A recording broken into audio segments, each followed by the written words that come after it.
अस्सलाम वालेकुम दोस्तों, उम्मीद है आप सब खैरियत से होंगे। और आपको याद होगा जिस वक्त ये शुरू की वीडियोस मेरी मैंने स्पेशली आपको बताया था कि मेरा चैनल बतौर ख़ास सियासत पे गुफ्तगू करने के लिए नहीं है। कोशिश होगी कि जो कुछ कानून के हवाले से या दूसरे मामलात में मेरी इन्फॉर्मेशन है, मुझे कुछ मालूम है, तो मैं अपने दोस्तों को अवेयरनेस देता चला जाऊँ। आज हम बात करेंगे कंज्यूमर प्रोटेक्शन एक्ट 2014 सिंध के हवाले से, और 2019 में कोर्ट्स बनी, लागू हुआ। बदकिस्मती ये है कि कानून बनाते हुए बहुत सारी चीज़ें इस तरह नज़रअंदाज कर दी जाती हैं जो मेरे ख्याल में उस पर यकीनन देखना चाहिए बाद में कि क्या होना चाहिए दरअसल जो आम आवाम को किसी भी कानून के हवाले से फ़ायदा हो। आप देखें सेक्शन, इसमें मैं बतौर ख़ास दो एक सेक्शन आपको बताया था। सेक्शन 29 में जो है दिया गया है कि अगर कोई आप फॉल्टी प्रोडक्ट्स आपको मिलती हैं, मैन्युफैक्चरर का फॉल्ट हो, दुकानदार का फॉल्ट हो, सर्विसेज, इवन सर्विसेज का अगर फॉल्ट हो, आप किसी से सर्विस कोई ले रहे हैं और सर्विसेज आप समझते हैं कि उस मेयार की नहीं है, तो सेक्शन 2 में सर्विसेज भी दी गई हैं, बयान की गई हैं, आप उसके खिलाफ भी कंज्यूमर कोर्ट्स में जा सकते हैं। बुनियादी चीज़ ये है कि विद इन 15 डेज़ आपको अपनी फॉल्टी प्रोडक्ट्स का या फॉल्टी सर्विसेज का नोटिस सर्व करना है उस कंपनी को, उस दुकानदार को, उस मैन्युफैक्चरर को, उस सर्विस प्रोवाइडर को जिससे आपको शिकायत है, और फिर उस पर पाबंद है कि वो विद इन 15 डेज़ आपको उसका जवाब देगा। हमने 2019 में एक केस दराज के ख़िलाफ़ किया। यकीनन वहाँ पर कोई प्रॉब्लम थी, कोई ऐसी चीज़ आई थी जो कि फॉल्टी थी। हमने दराज को कंप्लेन की, नॉर्मल कंप्लेन करते हैं हेल्प सेंटर पे। वो कंप्लेन का जब मदावा नहीं हुआ तो हमने उस मदावा ना होने पे दराज को फिर एक नोटिस सर्व किया अंडर सेक्शन 29 सब सेक्शन 1। 29(2) में उनका काम था विद इन 15 डेज़ हमें रिस्पॉन्स करते, रिप्लाई करते। वो जवाब उनका नहीं आया। उस कानून में दिया गया विद इन 30 डेज़ आप अपनी कंप्लेंट फाइल करेंगे कंज्यूमर कोर्ट में। बहुत सी दफ़ा ऐसा होता है कि आप जवाब के इंतज़ार में रहते हैं, आपको नहीं पता जवाब कितने दिन में आएगा, 15 डेज़ में नहीं आया, आप टाइम लेते हैं। एक आम आदमी की हैसियत से अगर देखें, वो टाइम लेता है, उसको नहीं पता, वो वकील ढूंढता है।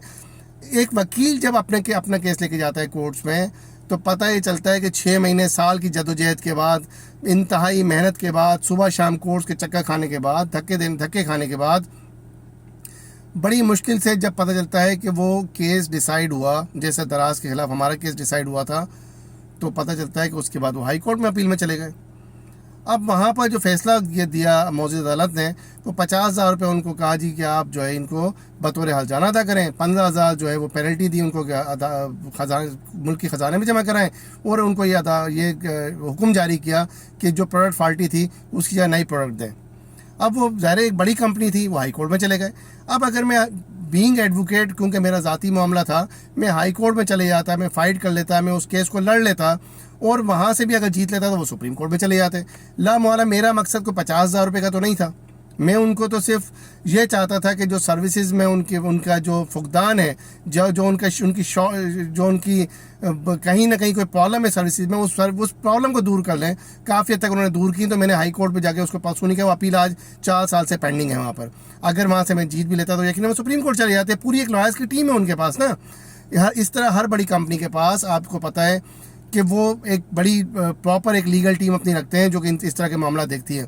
अब आ जाए, मैं तो वकील था, लेकिन अगर आम आदमी हो और वो आम आदमी किसी कंपनी से उसको शिकायत हो, तो बेचारा पहले तो वो वकील ढूंढेगा। वकील ढूंढने के बाद उसको विद इन 15 डेज़ उसको अपनी कंप्लेन लॉन्च करनी है थ्रू लीगल नोटिस। वो कंप्लेन लॉन्च करेगा, लीगल नोटिस सर्व करेगा, फिर उसको ये पता होना चाहिए कि अब वो वकील ढूंढेगा, वकील को कंज्यूमर कोर्ट्स का पता हो, और चीज़ें आगे लेके चले कंज्यूमर प्रोटेक्शन एक्ट के हिसाब से। 6 महीने साल वो धक्के खाए बेचारा कोर्ट्स के, और उसके बाद पता चले कि वो जी कंपनी तो हाई कोर्ट में चली गई अपील में। अब हाई कोर्ट में वो कंपनी जा रही है अगेंस्ट दैट ऑर्डर जो कि पास्ड बाय द ऑनरेबल जज ऑफ द कंज्यूमर कोर्ट।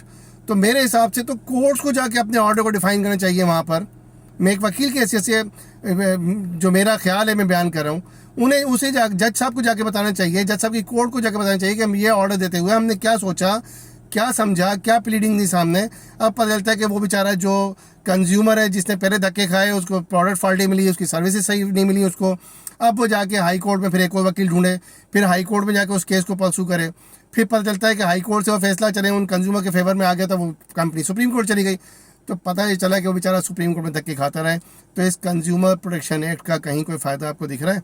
एक आम दुकानदार बेचारा जो है, वो तो शायद इस झांसे में आ जाए, झांसा ही कह सकते हैं ना, वो इस डर से कि जी वकील साहब अदालत में घसीट लेंगे, कंज्यूमर अदालत में घसीट लेगा। ज़ाहिर है उसके लिए तो अगर वो कंज्यूमर कोर्ट में जाके किसी वकील को करता है दुकानदार, तो 50,000 लाख रुपए का उसको फटका लग जाता है। तो वो उससे बचने के लिए शायद वो आपकी बात मान ले, आपकी प्रोडक्ट चेंज कर दे, आपकी सर्विस को बेहतर कर दे। लेकिन लामोहल्ला का कोई बड़ी कंपनी होगी तो वो उसको कोई असर नहीं पड़ेगा। वो कहे, जैसे अभी रिसेंटली मैंने ये वीडियो बनाने का जो असल मकसद था वो ये था कि मैंने कल एक पोस्ट पढ़ी फेसबुक पे, किसी ने रावलपिंडी से की थी, कि उन्होंने कहा जी हमने इस्लामिक शहद सेंटर इस्लामाबाद से एक शहद की बोतल ख़रीदी, मेरी मिसेज़ कैंसर की मरीज़ा थी। मैंने उनको बता के ये ली कि मेरी मिसेज़ कैंसर की पेशेंट है, उनको ये मैंने शहद देना है, तो ये मिलावट वाला शहद तो नहीं है। तो कहते हैं उन्होंने, जो सेल्समैन था उसने बड़ी गारंटी की, उसने कहा लाइफ टाइम गारंटी है हमारी, ये शहद जमेगा नहीं, जमा किसी भी स्टेज पे साबित हुआ कि ये गलत है, 2 नंबर है तो आप वापस लाइएगा, हम लाइफ टाइम गारंटी देते हैं। उन्होंने कहा जी ये शहद की बोतल दिखाई कि ये जम चुका है बुरी तरह, और उस शहद की जमने का मतलब ये जैसे जैसे देसी वो आपका घी होता है, अब वो घी जिस तरह जम जाता है उस तरह की बोतल वो दिख रही है, लेकिन उन्होंने वापस नहीं किया। उन्होंने उनको धमकी दी कि मैं तुम्हें कंज्यूमर कोर्ट लेके जाऊंगा। तो जवाब से इस्लामिक शहद सेंटर वालों ने उनसे कहा कि तुम्हारे जैसे बहुत देखें कंज्यूमर कोर्ट ले जाने वाले, ले जाते रहो, हमारी वकीलों की टीम जानेगी, हमारा इससे कोई फ़र्ज नहीं, हम तो यहाँ शहद को बेचने के लिए बैठे हैं। तो ये जो बड़ी बड़ी कंपनी इसी तरह करती हैं। मेरा इसमें एक सजेशन ये है, आम आदमी को भी ये बात समझनी पड़ेगी, और मेरी मौजूद अदालतों से और सिंध गवर्नमेंट से जिन्होंने कंज्यूमर एक्ट पास किया है, मेरी उनसे ये इस्तदा है कि कंज्यूमर प्रोटेक्शन एक्ट में मेरे हिसाब से कंपनी को अपील का हक होना ही नहीं चाहिए, कंज्यूमर को अपील का हक होना चाहिए। क्योंकि जब एक कंज्यूमर बड़ी मुश्किल से अपना फैसला लेता है, तो अगर उसके हक में फैसला आ जाता है तो मौजूद अदालत जो कंज्यूमर प्रोटेक्शन कोर्ट के जज हैं, डेफिनेटली वो एक प्रॉपर ट्रेनिंग लेके आते हैं। वहाँ पर वो एक ट्रेनिंग, स्पेसिफिकली ट्रेनिंग लेके आते हैं कंज्यूमर प्रोटेक्शन एक्ट के तहत उस केस को सुनने की, एक सेक्शन उनको रटा हुआ होता है। तो अगर वो फैसला देते हैं और ये उसके बाद अपील हाई कोर्ट में चली जाती है, तो बजाय तो ऐसा लगता है कि एक सर्जन से हमने अपना एक ऑपरेशन करवाया और जब तकलीफ हुई तब जनरल फिजिशियन के पास भेज दिया उस केस को देखने के लिए जो सर्जन ने ऑपरेट किया था। तो मेरे हिसाब से तो बात समझ में आने वाली नहीं है। लेकिन ये कि कंपनी को मेरे हिसाब से कंज्यूमर प्रोटेक्शन एक्ट में ये अमेंडमेंट करनी चाहिए कि किसी भी कंपनी को अगेंस्ट कंज्यूमर अपील का हक नहीं होना चाहिए। कंज्यूमर को अपील का हक होना चाहिए, अगर उसके खिलाफ फैसला आ जाए तो कंज्यूमर हाई कोर्ट में अपील फाइल कर सके, लेकिन कंपनी को हाई कोर्ट में उस कंज्यूमर प्रोटेक्शन कोर्ट के जज के फैसले के खिलाफ अपील का हक नहीं होना चाहिए। और अगर कहीं ये हक दिया जाए तो फिर जो कंज्यूमर प्रोटेक्शन कोर्ट के मौजूद जज हैं या अदालत है, उनको जाकर डिफाइन करना चाहिए अपना फैसला। या आम आदमी जो बेचारा पहले ही रूल पिल चुका है, जो आगे नुकसान उठा चुका है, उसके हिसाब उस पर यह जिम्मेदारी नहीं डालनी चाहिए कि वो पहले जाकर हाई कोर्ट में धक्के खाए, दोबारा उस अपील को लड़े, और अगर वो कंपनी वहाँ से हार जाए और सुप्रीम कोर्ट में चली जाए तो फिर वहाँ जाके लड़े। तो मेरा ये इस्तदा है, मशवरा है सिंध गवर्नमेंट को कि सिंध कंज्यूमर प्रोटेक्शन एक्ट में तरमीम करें और कंपनी को अपील का हक ख़त्म कर दें। आम आदमी को, कंज्यूमर को अपील का हक होना चाहिए।